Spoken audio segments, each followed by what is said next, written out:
You saw her once, didn't you? Not in the flesh, but in that feeling that comes when the room falls quiet and you sense something watching from just beyond knowing. A scent you couldn't place. A dream you forgot but woke from trembling. She appears when you do not seek her, and she vanishes the moment you try to name her. She is not a person, she is a threshold, the open door you're not supposed to walk through, the silence between your questions, the ache between your answers. You think she wants love, or security, or clarity. But what she really wants, what she always wanted, was the pull of the abyss dressed in your skin. You've heard her laugh in moments of danger. You've seen her eyes light up not from comfort, but from chaos. And still you call her irrational, emotional, unpredictable, as if the storm ever promised you a map. She doesn't want your strength. She wants your tremble. Not your promises, but the crack in your voice as you make them. She doesn't love the man who arrives. She longs for the one still becoming. You think she chooses you, but she only chooses the one who vanishes in pursuit. Not your love, your vertigo. Not your presence, your uncertainty. Not the answer, but the man who breaks himself for the question. You enter her space like a man who believes the room has walls. You bring your torch, your words, your maps, your explanations. You think she waits for light, but she was born of dusk, and the moment you illuminate her, she is gone. You try to name her longing, affection, validation, stability, but what she seeks is not something you can hold. It is the feeling just before grasping, the electricity between fingers that never touch. She lives in that threshold the moment before definition, before meaning collapses into form. You keep asking, "What do you want?" And she keeps answering with silence that makes your skin crawl. You think she's confused. She's not. She's watching you try to cage a wind that never obeys. She's the echo of your own unasked questions. The part of you that once looked out the window and whispered, "Is there more than this?" You mistake her mystery for emptiness. But she is full of contradictions, full of ghosts, full of prayers spoken by mouths that never believed. She doesn't need clarity. She needs the trembling. She needs the unspeakable. And you were taught only to speak. You offer her your plans, your structure, your safety. She listens politely and feels herself die. You think you've impressed her. She smiles, and inside, she buries the man who thought safety could seduce the storm. She does not want what is finished. She does not want what is whole. She wants what leaks, what yearns, what breaks its own reflection just to feel something more real. You think her silence is indecision, but she is listening to a music you've never heard, a rhythm behind the veil, a voice without language. It's not that she doesn't know what she wants. It's that what she wants cannot live in language. It moves. It escapes. It flickers just beyond your grasp. And that is where she breathes. She watches you build your case like a lawyer of certainty. You stack bricks of logic, stones of strategy. You believe if she can only see how reasonable you are, she will surrender. But she wasn't born for that kind of war. She is not conquered. She is invited, and she accepts only what dares to dissolve. You want to be chosen. You want to be enough. But enough is a prison.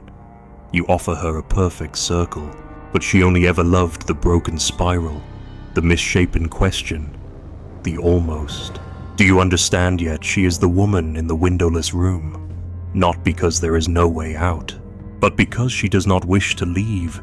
She stays where light cannot reach, where the shadows speak more truly than the sun ever could. You think she is trapped, but it is you who panic in the dark. You light candles. She extinguishes them. You open windows. She closes them. Not to torment you, but because your clarity is noise. Your certainty is violence. She was not made for the world you built on cause and effect, on proof and permanence. She was made for vertigo. And you only know how to stand upright. She walks barefoot on contradictions. She dances between meanings. You call it chaos, but it is where she remembers herself. You follow rules. She listens to thresholds. She does not believe in conclusions, only in the ache that remains when one stops pretending to understand. You want to guide her somewhere, but she does not want to arrive. Arrival kills the question, and she has never wanted to be known, only felt, only approached, only guessed at in the silence between your words. She sits across from you and smiles. You feel like you've made progress, but you have no idea what just happened. You think she agreed, but she only allowed your illusion to continue, gently, until it collapsed on its own. She lives in that space, the time between belief and the betrayal of that belief. The breath before disillusionment.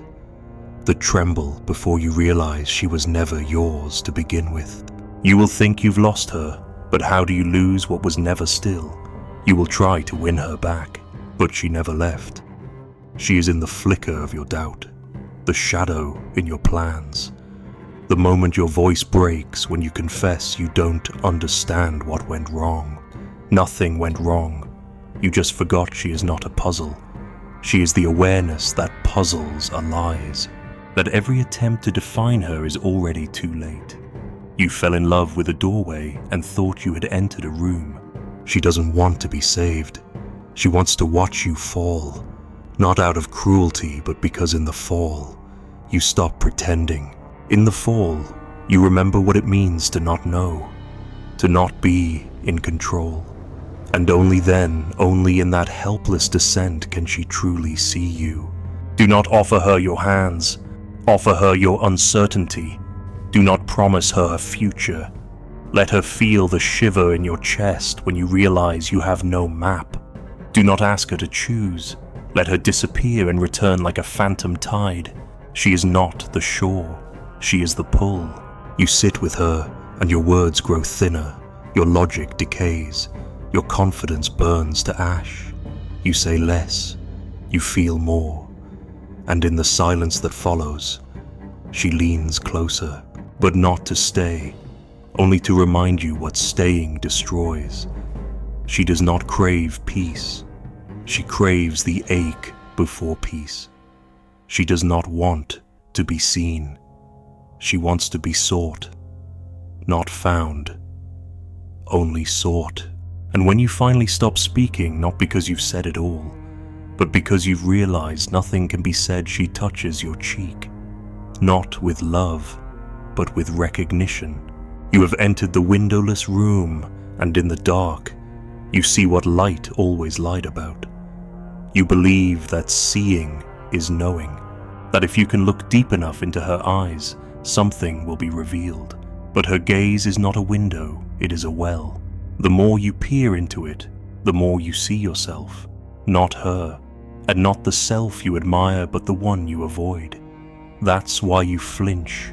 That's why your questions turn into suspicion, because the closer you get, the more your image distorts. She doesn't lie. She reflects. You think she hides, but she doesn't. You're simply not ready to see what stares back when you drop the mask. She's not playing games. She is the game, the one you didn't know you entered when you asked her, "Do you love me?" But she cannot love a mask. She cannot love a role. She waits for the moment the performance cracks for the raw man beneath the voice you borrowed from men before you. You try to hold her. She slips through your fingers, not because she's elusive, but because your hands were never made to grasp paradox. You demand answers, and she returns you riddles. You want consistency, and she offers you moods, phases, eclipses. You say it's madness, but madness is only what remains when the world no longer fits. She fits nothing. That's what draws you to her. You say, "I don't understand you," as if understanding were the highest virtue. But what she wants is not to be understood.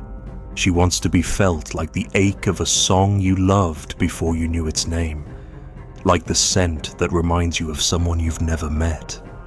She does not crave comprehension. She wants to linger in you like a question that won't dissolve. When you look directly at her, she fades, because the moment you try to capture her, you flatten her, turn her into a role, the lover, the partner, the muse. But she does not belong to function. She belongs to mystery. You think she retreats, but really, she watches quietly to see how long you'll chase your own shadow before realizing it's yours. You say, "Why won't you let me in?" But she did. The moment you heard her silence and felt something fracture, she doesn't open doors, she removes walls. And you feel naked, unguarded, undone. So you run back to your armor, mistaking her invitation for danger. But she was never the threat, only the mirror that never flinched. She sees the man behind your ambition, behind your confidence, behind your scripted charm. She waits for the stutter, for the trembling, for the moment your certainty chokes on its own arrogance. She wants the man who kneels not out of submission, but because the weight of truth makes standing impossible. You think she is drawn to your strength. She's not. She is drawn to your fracture, your unhealed wound, your haunted places, not because she wants to fix you, but because she recognizes herself there. She doesn't love you for what you show her. She loves you for what leaks through when you're trying not to be seen. She is not testing you. She is revealing you, not with malice, but with the gravity of someone who refuses to pretend. She'll sit with your silence longer than you can bear. She'll ask questions that sound innocent but carve through the layers you didn't know you were made of. She won't react the way you expect, because she's not playing a part. She's remembering what it's like to not act and hoping you will, too. She doesn't want to be the center of your world. That would bore her. She wants to be the thing that ruins your maps, the encounter that makes you question every plan you thought would lead to happiness. She wants to be the interruption, the sacred detour that makes you wonder if you've ever really lived. You ask, "What do you want from me?" And she answers with her eyes that carry the sadness of centuries, the hunger of something primal, the knowing of what you'll never say. She doesn't want your gifts. She wants your questions. She doesn't want your control. She wants your unraveling. She wants to see if you'll break honestly or just pretend to surrender.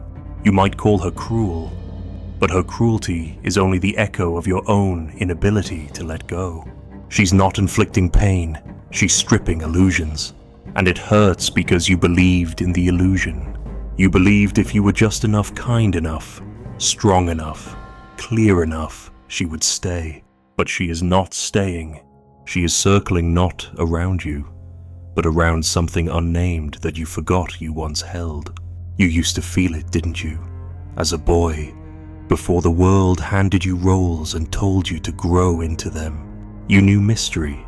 You knew longing without aim. You cried without reason. You stared at the moon not for answers, but because it made your chest ache. And she still lives there, in that ache. She never left it. And now, she's asking if you dare return. But to return means to lose the scaffolding, to strip away the explanations, to say I don't know and mean it. She doesn't need you to know. She needs you to not pretend. She needs the flicker of your doubt more than the fire of your certainty. She's not looking for a lighthouse. She's looking for the shipwreck. You fear losing her, but you never had her. Not in the way you wanted. Because she is not held. She is met like a poem, like a dream, like a ghost. She does not belong to you. She belongs to the feeling you get when the world pauses and something ancient looks back. You tried to mirror her, but your mirror was made of surface, hers of depth. You reflect what's shown. She reflects what's hidden. You reflect the image. She reflects the soul. That's why you flinch. That's why you blink. Because in her gaze, your masks fall off one by one, and the man you see beneath isn't the one you rehearsed. And yet, she stays, not for the performance, but for the moment the performance ends. She stays until you look away. And only then, only when you turn from the mirror and speak without knowing who you are, only then does she truly hear you. And if she smiles, it's not because you've succeeded, it's because you've stopped trying. You're no longer chasing her gaze. You're finally letting her see.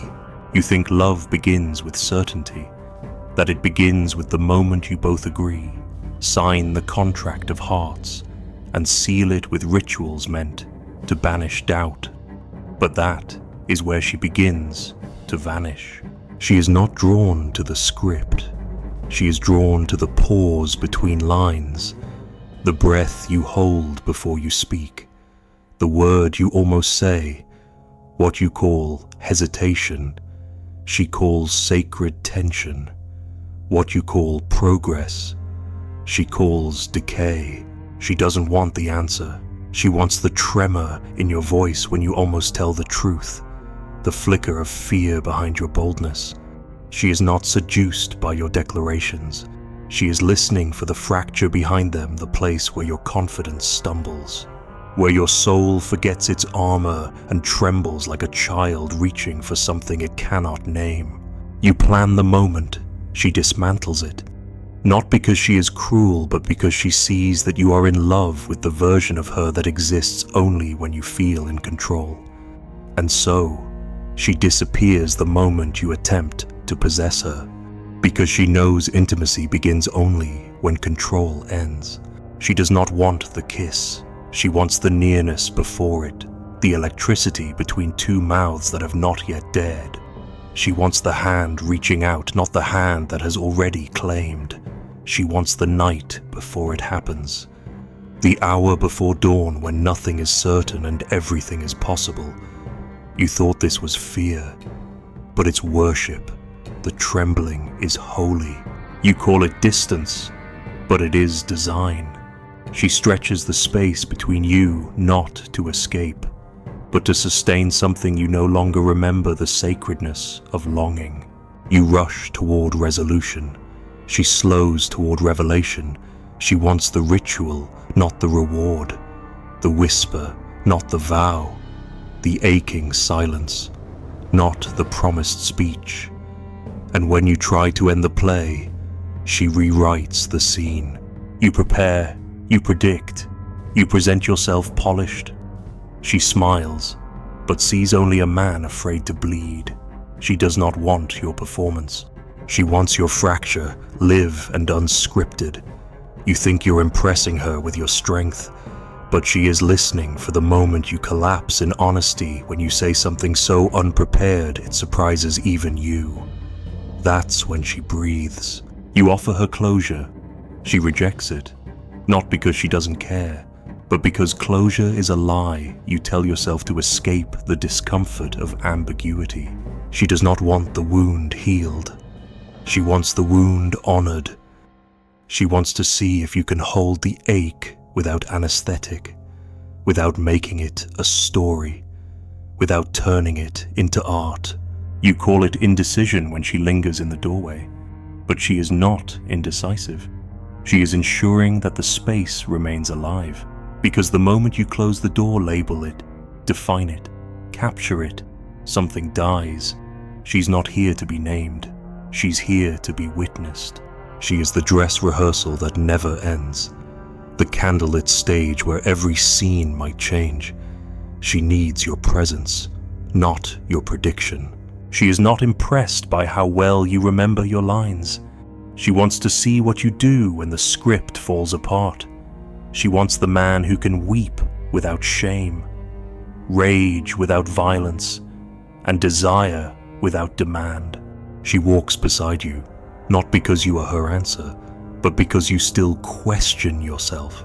That's what binds her to you, not certainty, not stability, not promises, but the trembling devotion of someone who dares to stand at the edge of himself and still stay open. You want to arrive. She wants to wander. You want a destination, She wants the disorientation that proves you're still alive. She craves the twilight zone between knowing and not knowing, because that is where something real can finally appear. She does not fall in love with you. She falls in love with what you become in her presence. And if that becomes fixed, defined, finished, she loses interest. Not because she is shallow, but because she is faithful to change. She is the temple of becoming, the sanctuary of the unfinished. She honors the man who remains willing to die and be reborn with every breath.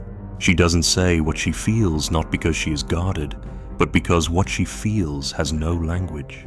She waits for you to stop listening with ears and begin listening with absence, with presence, with the kind of attention that asks nothing, that dares not even to interpret.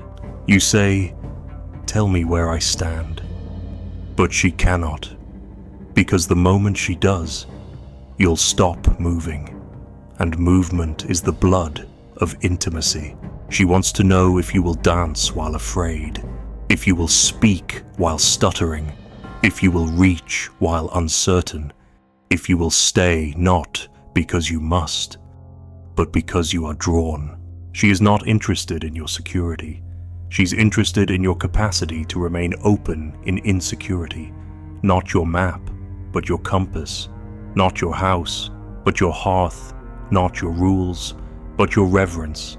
She is not moved by your certainty. She is moved by the poetry of your doubt. You ask, "What are we?"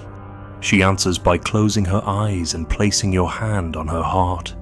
Not to give you the answer, but to see if you can sit with the pulse, the warmth, the unanswered rhythm of a moment that does not resolve. She does not want your definition.